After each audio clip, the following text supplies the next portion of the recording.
In this video, I'm going to show you how you can easily delete group chat on your iPhone.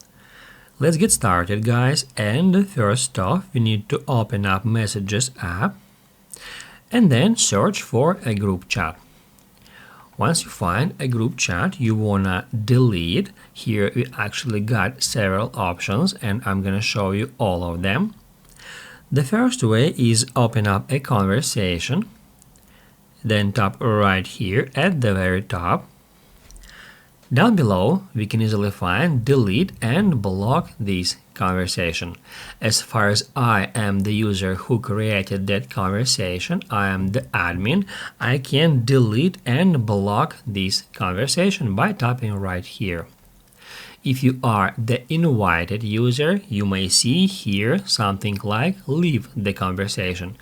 If you just don't want to get future messages from that group chat, you can leave that conversation or delete it from here. However, if you want to remove all the messages history from your iPhone, all the messages history from that particular group chat, all you have to do is just head over to Messages, swipe to the left, and then hit Add Trash. It says that this conversation will be deleted. To continue, tap at Delete. However, guys, even though it is not displayed here now, it is still not permanently deleted. And if you want to manually permanently delete that conversation, head over to Filters.